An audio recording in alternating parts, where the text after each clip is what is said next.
Hello everyone, आज हम लोग फिर से एक कहानी सुनने वाले हैं। कौवा और कोयल की कहानी। एक बार सालों पहले चांदनगर के पास एक जंगल था। वहाँ एक बड़ा सा बरगद का पेड़ था जिस पर एक कौवा और एक कोयल दोनों अपने अपने घोंसले में रहते थे।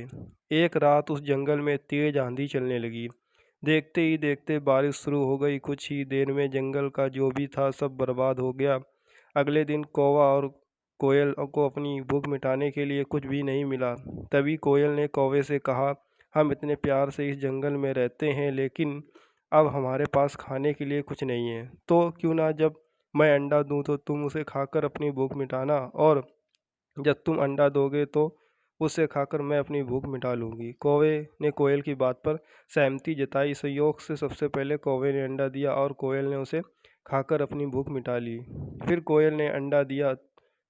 कौवा जैसे ही कोयल का अंडा खाने लगा तो कोयल ने उसे रोक दिया। कोयल ने कहा, तुम्हारी चोंच साफ नहीं है, तुम इसे धोकर आओ फिर अंडा खाना। भागकर कौवा नदी के किनारे गया। उसने नदी से कहा, तुम मुझे पानी दो, मैं अपनी चोंच धोकर कोयल का अंडा खाऊंगा। नदी बोली, ठीक है, पानी के लिए तुम एक बर्तन लेकर आओ। अब कौवा जल्दी से कुम्हार के पास पहुंचा। उसने कुम्हार से कहा, मुझे घड़ा दे दो, उसमें अब मैं अपनी पानी भरकर अपनी चोंच धोऊंगा और फिर कोयल का अंडा खाऊंगा। कुम्हार ने कहा, तुम मुझे मिट्टी लाकर दे दो, मैं तुम्हें बर्तन बनाकर दे देता हूँ। यह सुनते ही कौवा धरती माँ से मिट्टी मांगने लगा। वो बोला, माँ मुझे मिट्टी दे दो, उससे मैं बर्तन बनवाऊंगा और फिर उस बर्तन में पानी भरकर अपनी चोंच साफ करूंगा।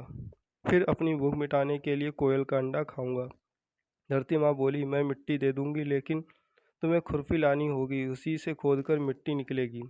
दौड़ते हुए कौवा लोहार के पास पहुंचा। उसने लोहार से कहा, मुझे खुरपी दे दो, उससे मैं मिट्टी निकालकर कुम्हार को दूंगा और बर्तन लूँगा। फिर बर्तन में पानी भरकर और उसी पानी से अपनी चोंच धोकर कोयल का अंडा खाऊंगा। लोहार ने गरम गरम खुरपी कौवे को दे दी। जैसे ही कौवे ने उसे पकड़ा, उसकी चोंच जल गई और कौवा तड़पते हुए मर गया। इस तरह चतुराई से कोयल ने अपने अंडे कौवे से बचा लिए। कहानी से सीख। कौवे और कोयल की कहानी से यह सीख देती है कि दूसरों पर आंख बंद करके भरोसा नहीं करना चाहिए। इससे नुकसान खुद का ही होता है।